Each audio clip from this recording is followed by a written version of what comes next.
Com certeza o novo Onix foi o grande lançamento de 2019. E também o mais polêmico. Pois é, mas ele trouxe muita tecnologia, ele trouxe uma evolução sensacional em segurança, ele trouxe novos motores e também entrou com um preço bem atrativo no lançamento. Mas também virou notícia por causa de vários problemas e vários defeitos que ocorreram após o lançamento. Pois é, hoje nós vamos mostrar para vocês a versão hatch e vamos contar um pouquinho melhor sobre tudo o que aconteceu, se ainda vale a pena, suas qualidades, suas vantagens, desvantagens, falar dos preços, enfim, uma avaliação completa desse modelo aqui.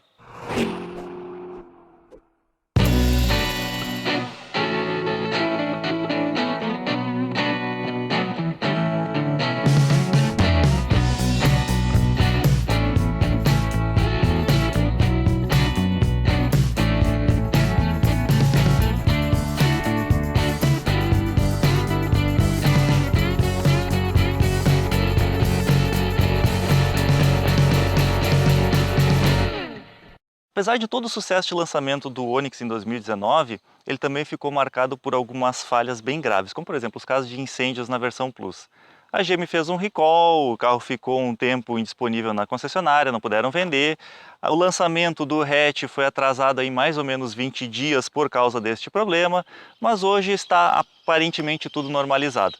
Bem, nós vamos contar toda essa história para vocês, vamos explicar direitinho o que aconteceu, o que esse aqui ainda apresenta de problemas, falar um pouquinho dos preços, afinal de contas, agora em janeiro de 2020 a GM reajustou de novo, ou seja, assim como ela fez com o Plus, pouco mais de um mês depois do lançamento ela mudou os valores. Mas se tu realmente está na dúvida se esse carro aqui vale a pena ou não ante os seus concorrentes, a gente sempre recomenda tu olhar no site do Virgula.com.br. É um site super completo que oferece o ranking entre os vários modelos da mesma categoria. Ele te fornece informações importantíssimas como todos os equipamentos de série, custos ao longo dos 3 anos, coisa que nenhum outro site oferece e principalmente ele te ajuda a encontrar o carro ideal. Ou seja, depois que tu escolher o modelo que tu quer, a cor, os opcionais, ele também procura nas concessionárias da sua região totalmente de graça. Basta você clicar nesse botão que eles fazem o resto do serviço para ti.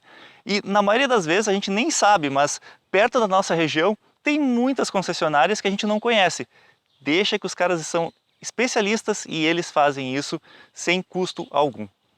Uma das grandes vantagens do novo Onix é que ele levou 5 estrelas no Latin Cap. Ao contrário da versão antiga, que primeiro zerou e depois levou 3, mas um 3 bem fraquinho, essa daqui vem equipada com 6 airbags, vem com uma estrutura de deformação que usa aços de ultra resistência, então a carroceria dele ficou bem melhor, mas não foi só isso que mudou. Ele mudou também em tamanho. Essa daqui cresceu 3 centímetros na largura em relação à versão hatch antiga. Também cresceu em comprimento, 23 centímetros. E o entre-eixos dela aumentou 2,3 centímetros, tudo em relação à versão hatch antiga. O que não é exatamente estranho, porque o Virtus e o Polo já fizeram igual, é que o entre-eixos da versão sedã, ele é um pouco maior do que a versão hatch. Nesse caso aqui, estou falando de 5,5 centímetros. Eu acho que isso vai resultar num espaço menor para os ocupantes, mas nós vamos mostrar isso para vocês daqui a pouquinho. Agora, o preço dessa versão aqui, que é a LT automática com motor turbo, ela hoje está R$ 64.790. É um aumento de R$ 1.900 em relação ao lançamento dele, que foi no dia 26 de novembro de 2019. Bom, a GM usa como argumento o fato da virada do ano, onde algumas montadoras, ou quase todas, reajustaram seus preços, mas sinceramente, eu acho que, de novo, eles não foram sinceros com seus clientes. Por quê? Porque anunciaram um produto e logo em seguida mudaram. Aí o cara olha a propaganda, olha todos os sites especializados que fizeram a cobertura, entende o valor, chega na concessionária e acaba tendo que pagar mais caro. Mas tudo bem, se é posicionamento da empresa, se eles acham que esse é o correto, eu não vou discutir. O fato é, esta versão LT, para mim, é uma das mais interessantes que tem hoje. Por quê? Porque ela é bem mais barata que a LTZ, estou falando em torno de R$ 4.000, e ela é bem completinha. A LTZ tem chave presencial a mais, tem o carregador wireless e também tem a câmera de ré. Mas essa daqui vocês podem ver que já vem com os faróis de neblina, vem com as rodas de liga leve de aro 15, tem repetidor de seta no paralama, Se ele não tem a câmera de ré, pelo menos ele tem os sensores de estacionamento aqui na traseira. A versão Premier é a única que oferece sensores de estacionamento lá na frente, em conjunto com o Park Assist, aquele sistema que estaciona o carro para ti sozinho numa vaga. Agora, o que é muito interessante e que eu realmente não entendi é o espaço interno do porta-malas. Todo mundo divulgou, porque a GM passou essa informação no lançamento, que ele vinha com 275 litros, correto? 5 a menos que a versão anterior. Pois bem, aí tu pega o manual, na página 228, e está escrito que a capacidade dele é 291 litros. E antes que me digam que isso aqui é porque não foi medido com bolinha, não é caixa, não sei o quê, se tu olhar na página anterior, a versão sedã tem os mesmos 469 litros que a GM divulgou no seu lançamento.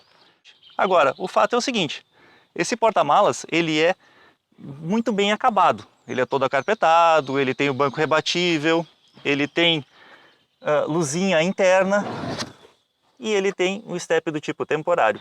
Algo que se tornou padrão na linha do Onix já faz alguns anos. Eu não gosto e inclusive o Gustavo adora me dar um cutucão de orelha nesse ponto, porque apesar de eu estar sempre falando mal dele, acabei comprando um carro que também vem com esse acessório. Agora, uma das coisas que não mudou em relação à versão sedã é a parte de motor. Na verdade, o hatch foi quem trouxe para o mercado o 1.0 aspirado, que também começou a ser disponibilizado no Plus depois do lançamento dessa versão. A versão aspirada tem 82 cavalos a etanol e 78 a gasolina. É um valor que muitos consideram até pouco, porém eu acho bem razoável para a proposta. Afinal de contas, o torque dele a etanol é 10,6 kgf e a gasolina 9,6. Agora, esse motor aqui eu acho que é a grande sensação do modelo. Eu já falei bastante sobre ele no vídeo do Onix Plus que a gente gravou antes, se tu não viu ainda, eu recomendo dar uma olhada depois. Mas só relembrando alguns dados importantes, ele tem 116 cavalos, tanto a gasolina quanto a etanol, a 5.500 RPM, e o torque dele está em 16,8 a etanol e 16,3 a gasolina, ambos a partir de 2.000 RPM. Isso se traduz em uma condução muito mais tranquila dentro da cidade e também uma menor economia de combustível, ou melhor, uma maior economia de combustível, né? Esse daqui ele tem a opção da caixa automática de 6 marchas, que é a que nós estamos gravando, e também a manual de 6 marchas. Toda a polêmica que se gerou em relação ao incêndio causado por causa da quebra do bloco já foi explicado pela gente em outro vídeo também, então não vou entrar muito nesses detalhes. Agora, a grande diferença dele para os outros concorrentes é que ele não tem injeção direta, é injeção indireta, que torna todo o sistema mais simples e que eu considero mais importante para quem vai comprar esse carro daqui uns 3, 4, 5 anos. O Up TSI tem um ótimo motor, eu não tenho a menor dúvida disso, porém, eu já vi vários relatos de proprietários que tiveram que trocar os 3 bicos, quem conseguiu na garantia melhor, quem não conseguiu marchou com uma boa grana, porque os bicos injetores dele travam por causa do nosso combustível de má qualidade. Esse daqui, por ser indireto e com o bico com uma tolerância dimensional bem maior, ele aceita melhor o nosso combustível ruim. E mesmo que ele venha a estragar no futuro, ele não é tão caro assim quanto os bicos de injeção direta. Também não sofre com problema de carbonização, porque ele tem, os bicos ajudam a limpar o sistema das válvulas antes. Enfim, final das contas, eles conseguiram um bom desempenho, um bom consumo com um motor mais simples. Parabéns para a GM. Outra coisa que eu não falei no vídeo do Premier Plus é que ele vem com correia dentada, banhada a óleo e que dura 240 mil quilômetros, ou 15 anos. Ou seja, também é muito bom. Afinal de contas, a correia dentada ela não é tão barulhenta assim quanto a corrente de comando que está equipando vários carros. E para não tornar esse vídeo muito longo, eu não vou falar sobre todos os preços e todas as versões, mas eu vou colocar a tabela de preços que contempla tanto os valores de lançamento quanto os valores atuais válidos a partir de janeiro de 2020. Agora, eu convido vocês a entrar dentro desse carro e ver o que ele tem de diferente em relação àquela versão Premier que nós gravamos. Mas, Gustavo, o que tu notou de diferente desse aqui em relação à versão Premier? A cor é o que chama mais atenção, Felipe. Por quê? Porque aquele lá tem o painel em 2 tons, né? Ele era a versão 2, então ele era o painel creme. Tem alguns que tem o painel cinza, esse aqui é todo preto. Mas de resto ele não muda tanto assim. Os instrumentos aqui são muito parecidos, com aquele computadorzinho de bordo monocromático. O volante também tem todos os comandos à mão aqui do Cruise Control, comandos do Bluetooth, comandos do multimídia, que inclusive É o mesmo MyLink 3, com a tela de 7 polegadas, bem completinho. Esse daqui, a versão LT, também é a primeira que vem com Wi-Fi integrado de fábrica, aquele 4G que só é fornecido pela Claro, que tu tem que pagar depois de algum tempo. Os primeiros meses são de graça, mas depois é a partir de R$ 30, né, o pacote 2G. Também tem o OnStar, também já vem habilitado de fábrica por 3 meses, depois tem que pagar. Esse não tem espelho fotocrômico. E também ele não tem o ar-condicionado digital, que só vem na versão Premier. Essa aqui vem com ar-condicionado convencional analógico. É bem igualzinho a que equipava as versões antigas, né? Agora, o câmbio automático de 6 marchas é exatamente igual ao da versão mais cara, com aquelas seletorzinha de marchas manuais do lado, que eu acho que não serve realmente para nada. E como vocês puderam ver, ele está ainda com as capinhas aqui de acabamento, porque o carro está com 335 km, é bem novo. Nossa, esse carro aqui tá estourando de tão novo. O dono ficou com pena ainda de tirar. É. Continuando falando do acabamento, ele é exatamente o mesmo da versão Premier. A única coisa, realmente, como a gente falou, é a cor que muda, mas os plásticos são os mesmos, o mesmo plástico duro, as texturas são as mesmas. Na porta, a textura continua sendo a mesma, mas não tem nada de ou de pano ou de couro, ou seja, é um acabamento bem simples realmente desse carro. O que me impressionou é que esse daqui vem com encosto de braço. Eu achei que por ser quase a versão de entrada, para quem não sabe, tem uma versão um pouquinho mais barata ainda, que é a 1.0 Turbo, que ele vem sem farol de neblina, vem sem encosto, sem multimídia, sem uns detalhezinhos que essa eu realmente acho que não vale a pena. E na manual custa, na manual aspirada, né, custa 49, quase 50 mil reais, depois sobe um pouquinho aí na versão Turbo. Eu acho que realmente a LT é a que te oferece mais conforto, mais equipamentos pelo menor preço. Inclusive, o dono dele, ele ia comprar um Yaris, era o carro que ele queria. Eu também adoro o Yaris, já falei sobre isso. Só que, pelo mesmo motivo que eu citei no vídeo do Yaris XL, ele acabou optando por esse, porque é um carro que oferece mais por menos, né? Toyota, ainda tá caro o teu carro. Isso. Mesmo a GM tendo aumentado esse aqui em R$ 1.900. Agora, o Rafael, o dono do carro, ele olha muito nossos vídeos e ele disse que depois que viu o vídeo do Onix Plus, que ele foi realmente pensar no banco do carro. E aqui é onde o detalhe que eu menos gosto desse carro, o banco. Não ter esse banco integrado, isso aqui não, isso aqui é questão de design, mas o conforto do banco. Ele não é um banco confortável, eu acho ele um banco duro e eu acho que ele também é muito recuado essa parte da perna. Esse é o grande problema, que o Rafael disse que, depois que eu vi o vídeo de vocês, realmente eu comecei a notar isso. A diferença maior da versão Premier que a gente gravou é que ele não é de couro, ele é um tecido convencional.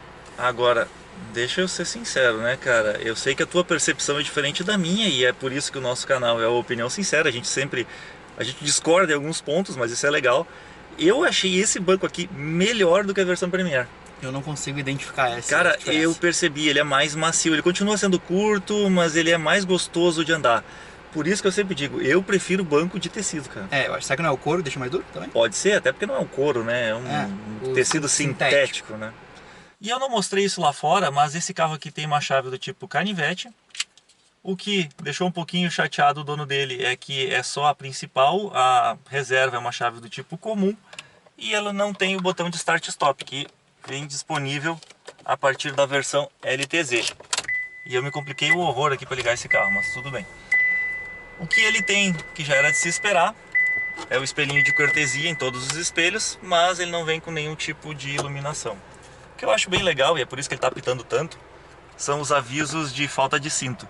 Ele tem inclusive para os bancos traseiros, as pessoas que estão sentadas atrás, se tu não colocar o cinto ele te avisa também. Apesar de que nos bancos traseiros ele não apita, né? Ele está apitando porque a gente está sentado aqui na frente sem o cinto.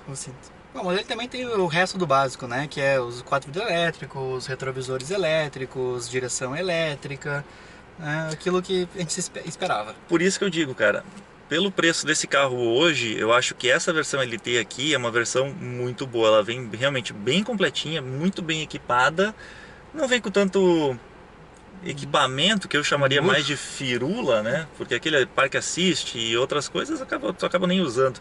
E esse aqui tem realmente aquilo tudo que tu precisa. Por isso que eu queria realmente gravar este carro aqui, o LT. Acho que é a versão que tem o melhor custo-benefício hoje. Eu diria que pra mim, talvez só a câmera de ré poderia ter a mais. Mas no carro hatch No não carro faz hatch não é tanta tanta diferença, mas né? No Plus vai sim, fazer essa sem a diferença. menor dúvida. Vamos dar uma olhada lá atrás e aproveitar que o dono tá aí e ver como é que fica com 3 pessoas no banco traseiro? Vamos lá. E aí, como é que ficou com 3 aqui atrás? Fala, Rafa. No meio aqui é para 4 pessoas. No meio aqui, esse console aqui atrapalha um monte, né, cara? Mas, realmente, o console aqui, ó, é uma coisa que ele incomoda porque ele vem bem pra trás. E ele não tem saída de ar-condicionado, tem só 2 USB. Porém, eu vou te dizer um negócio, Rafael. Dos carros que a gente já testou, e foram vários, esse daqui, por ser um hatch, ele não é tão ruim na largura, que é uma coisa que incomoda muitas pessoas, e quem tem filho pequeno e 2 filhos, que precisa de 2 cadeirinhas, fica muito preocupado com isso. Eu acho, sinceramente, não é o melhor lugar do mundo onde tu tá hoje. Mas, analisando os seus concorrentes, ele é bem largo, cara. É ou não é, Gustavo? Não, ele é largo. Talvez só a posição das pernas é que seja ruim aqui pra ele. Ah, até não, porque sem talvez dúvida. o entre-eixos ficou um pouco menor. Olha só, ele tá com os joelhos bem levantados. Lembra mais uma picape do que realmente um hatch, né? E tu, como é que tá teus pés, tuas Cara, pernas? eu até que tô bem. Eu achava que ia ser mais apertado. Eu tô com os joelhos encostados no banco, porém ele não tá me incomodando nada. A altura aqui é que realmente tá um pouquinho desconfortável, porque daí eu fiquei pegando na lateral. Então eu que tenho 1,81 m, ficou meio estranho aqui. Se eu fosse no meio, pelo menos isso não ia me incomodar. Sabe uma coisa que eu não gostei aqui no banco, ó, não sei se vocês vão conseguir ver, é que ele tem essa lateral aqui que é mais protuberante pra gente ficar mais aqui, né, pro passageiro ficar sentado mais no meio. Só que quando tem alguém no meio, realmente no meio, ele me joga pro lado e eu fico bem, com as costas bem nessa parte que é mais saltada pra trás. Banco curto, né? É. Isso é a mesma coisa na Spin, no Onix antigo, e vou dizer mais, até o Corolla antigo tem exatamente a mesma eu fico configuração de torto banco. aqui bem na parte onde tá me empurrando pra frente. Isso realmente não é tão legal. Mas como ele é um carro 5 estrelas, né, ele tem encosto de cabeça, ele tem o cinto de 3 pontos Para todos os ocupantes. Então ele é bem completo, né? E tem também a alça de mão no teto, Mesmo tendo a airbag de cortina. cortina. Vamos andar para ver como é que ele se comporta? Vamos lá. E antes de a gente sair para dar uma volta nesse carro, eu queria mostrar que ele tem regulagem de altura e profundidade no volante, porém é uma coisa meio esquisita assim, porque parece que vai quebrar essa alavanca aqui quando tu vai apertar. O fato é que ele tem alguns estágios pré-definidos, então tu não consegue colocar exatamente no ponto que tu quer. Se tu colocar ele meio fora de posição e tu apertar demais, tu realmente pode danificar essa alavanca, tome cuidado. E se tu ainda não é inscrito aqui do canal, clica nesse botãozinho aqui embaixo, te inscreve, dá like, compartilha, tudo aquilo que vocês sabem que vocês já estão acostumados a fazer e que com certeza vão nos ajudar. E lembrando que a gente tem a área de membros também aqui do canal, que é uma área com vídeos exclusivos e descontos exclusivos também. Se vocês quiserem, tem o botãozinho aqui do Seja Membro. Bom, acho que é muito válido a gente começar a falar sobre os problemas que esse carro aqui apresentou. Além do recall, que eu já expliquei por que estava acontecendo, também ele apresentou algumas falhas depois, né? A GM inclusive citou isso como sendo uma melhoria contínua, não sei o que, um problema de serviço e tal. Um deles foi relacionado ao LED da manopla do câmbio, que eles tiveram que trocar o chicote porque estava dando problema, estava falhando. O outro está relacionado com um problema muito mais sério, que é um problema na linha de combustível lá do tanque, onde ele simplesmente começa a vazar depois de algum tempo. A gente já falou também sobre isso numa live, mostrou o vídeo e tudo mais, mas como a gente tirou as lives do ar, então eu vou repassar aqui um trechinho do vídeo para vocês verem do que a gente está falando. A GM foi notificada pelo Procon, ameaçada de tomar multa de 10 milhões de reais se não se pronunciasse. Chegou no prazo final, ela disse simplesmente que os casos não foram muito severos, porque foram poucos casos que aconteceram de vazamento, e que eles não ofereciam risco de segurança aos ocupantes. Segundo a GM, não oferece risco porque está localizado fora do tanque de combustível, não está muito próximo de algo que possa inflamar, mas principalmente, eu posso dizer isso para vocês porque eu sei a legislação dos carros, ele não é considerado um item de segurança. Item de segurança é freio, volante e alguma coisa de suspensão. No final das contas, a GM colocou o livrinho de regras embaixo do braço e se posicionou a partir disso. O que está acontecendo? As pessoas levam na concessionária quando estraga, que foram realmente poucos casos, graças a Deus, mas quando vou fazer a revisão eles estão trocando essa peça também, que é essa da imagem que eu estou mostrando aqui para vocês. Agora, algumas reclamações que eu realmente achei muito bizarras foram com problemas elétricos que esse carro apresentou. Muitos proprietários reclamaram que quando estão pegando uma estrada muito esburacada, uma rua de chão batida e tal, os limpadores se acionam sozinhos. Cara, isso é bizonho, né?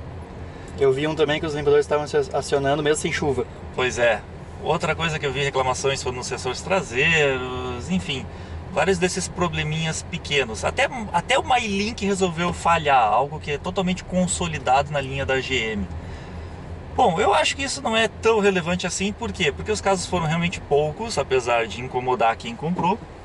E, cara, falha, né? São equipamentos que não são produzidos pela GM, são produzidos por terceiros e, infelizmente, em algum ponto eles se passaram. Mas lembrando que todo carro vai ter problema, não adianta, né, Felipe? Na verdade, aquele vídeo que a gente fez sobre os lançamentos, né? Por que não comprar um carro no lançamento e nem em final de linha, explica exatamente o que aconteceu com este carro aqui. Acho que o único que realmente foi mais grave foi o problema do motor, mas esse parece que realmente já foi resolvido. O que eu achei muito estranho também foi que muitas pessoas citaram que teve perda de desempenho, aumento de consumo, não sei o quê. Só que, cara, não tem, os argumentos que eles utilizaram ali não tem pé nem cabeça, né? E eu vi depois testes bem mais confiáveis, onde realmente não mudou nada o consumo, o desempenho. Então, inclusive teste de dinamômetro mostrando toda a curva de potência e torque do carro é exatamente a mesma, não mudou nada. Exato. Foi mudado o software num ponto específico lá que poderia causar um problema, mas não foi uma coisa assim que tu vai sentir no dia a dia. né? Não foi para tirar potência porque o motor estava quebrando, não, foi numa faixa específica. Uma das grandes vantagens desse modelo aqui é o baixíssimo custo de manutenção. As revisões programadas até 60 mil km saem em menos de 3 mil reais, 2.946, se eu não me engano. É muito barato. É bem barato, principalmente considerando que é um carro turbo, que exige um óleo mais caro. Uma coisa que eu achei interessante, eles estão usando o óleo 0W30 e no motor aspirado o mesmo 0W20 que eles utilizaram a partir de 2016 no motor aspirado antigo de 4 cilindros. Bom, enfim, é uma estratégia da montadora, a gente não tem que discutir sobre isso, né? Ou seja, ele é um carro barato não, mas ele é um carro mais barato de se comprar e é um carro barato de se manter também. E que inclusive tem um bom consumo, porque aquele meu vizinho lá do Plus, que me emprestou para gravar antes, ele disse que faz na estrada em torno de 17 km por litro a gasolina, andando uma velocidade boa, aí 110, 120 km por hora, com o carro carregado, inclusive, né? O Rafael ainda não testou na estrada, porque o carro é muito novo, né? Mas aqui na cidade ele está fazendo 11 km por litro. 11,5 está marcando neste momento. Claro que a gente sabe que tem diferenças do painel, porque realmente acontece na vida real, mas ainda assim é um valor bem considerável. Tá, Gustavo, quer dirigir então? Quero, pô. Sempre, né? Melhor parte. Ô Gustavo, pode ser uma impressão errada minha, mas eu senti o banco do passageiro menos confortável que o do motorista. Eu já não sei, cara. Eu sou chato com isso, mas eu realmente senti o banco do motorista melhor que esse. Mas Felipe, tu com o cara da suspensão, comenta um pouquinho sobre ela. Cara, ela é muito parecida com a do sedã. A diferença que eu senti aqui, como esse daqui tem pneus maiores, mais altos, porque é aro 15, aquele lá era aro 16, então eu senti esse carro um pouquinho mais macio, mas ela continua sendo uma suspensão mais baixa para priorizar o baixo consumo, porque passa menos ar por baixo do carro. Ela para buracos pequenos ela funciona muito bem, é bem macia, mas quando tu pega um solavanco um pouquinho maior, um desnível um pouquinho maior no asfalto, inclusive, tu te joga um pouco para o lado. Mas é o que a gente tem visto na maioria dos carros, inclusive também não podia ser muito macio por causa da altura do solo, né? Inclusive o Rafael comentou que o pai dele tem um Yaris, a suspensão é mais macia, mas esse carro aqui transmite uma segurança maior em curvas e tal. Mas convenhamos, né? A suspensão e os bancos do Yaris são bem melhores para quem busca conforto. Com certeza. Mas eu acho muito bom de dirigir esse carro, cara. Eu gosto da posição de dirigir. Eu sempre comento a posição de dirigir, porque é uma coisa que quem gosta de carro prioriza muito isso, né? Então a posição de dirigir eu acho muito boa. O motor responde muito bem. Eu ia dizer isso, né? A resposta do motor é muito boa, né? Posso dar uma aceleradinha de leve, Rafael? Fica à vontade. Olha só, cara. Anda muito bem, né? Ele responde muito bem, cara, muito bem mesmo. Eu gosto muito do desempenho deste motor, acho que a GM acertou em cheio. Claro que o TSI é bom também, não tem a menor dúvida, mas eu já falei antes, né? Um motor que tem um custo de manutenção mais baixo, para mim, é mais adequado. O câmbio é muito bom também, tem trocas de marchas suaves e casa bem com o motor. É um câmbio que a GM já está usando há muitos anos, então ele já está bem desenvolvido também, né? Agora, uma coisa que eu achei muito interessante que o Rafael nos falou é que ele tinha um Voyage 2014, carro bem mais antigo, e ele transferiu o seguro para esse. O endosso dele custou R$50 a mais, ou seja, o seguro desse carro aqui, ele é realmente bem em conta. Por quê? Porque é um carro que tem uma manutenção barata, tem peças baratas, então... E também tem um índice de roubos assim um pouquinho mais baixo em relação a certos carros, né? E aí, Gustavo, qual é o teu veredito? Tu teria um desse ou não? Cara, a única coisa que me deixa... Eu penso às vezes umas 2 vezes é por causa dos bancos. Por causa do conforto do banco. Mas o carro em si eu gosto muito, cara. O valor que ele está sendo cobrado com o que ele oferece pra gente... E tem um desempenho bom, que hoje em dia eu tô procurando desempenho. Eu acho esse carro muito bom. E tomara que esses problemas que ocorreram do lançamento sejam resolvidos, né? Então... eles estão sendo resolvidos. Era de se esperar que alguma coisa acontecesse. Eu acho que, claro, o caso do incêndio foi um pouquinho acima do esperado, mas os outros problemas são normais. Eu gosto muito também. Eu só acho que a versão hatch tem porta-malas pequeno e eu só não compraria pelo mesmo motivo que tu, por causa dos bancos. Eu acho os bancos deles muito desconfortáveis, porque de resto, cara, vale a pena. Ele tem uma boa dirigibilidade, uma boa pegada, ele é um carro silencioso, a suspensão dele não é muito dura. Enfim, eu acho um carro muito adequado ao que ele cobra. E inclusive eu teria, já falei isso no início do vídeo, mas eu teria esta versão aqui, a LT. Eu não pagaria mais caro por acessórios que talvez eu nunca utilizasse. E como tu disse no outro vídeo do Onix Plus, tomara que os outros fabricantes se deem conta de que podem baixar o preço dos carros, né? Ou entregar mais pelo preço que estão cobrando. Só que daí, infelizmente, eu estava errado, né? Porque, infelizmente, quem está subindo o preço é a GM, o que eu acho uma baita sacanagem. Rafael, obrigado pela oportunidade, obrigado por ter emprestado o carro pra gente testar aí. Carro tão novo, né? E eu tenho certeza que tu está ajudando também muitas pessoas a compreender um pouquinho melhor sobre um carro que é tão falado na mídia, mas que muitas pessoas ainda têm dúvidas.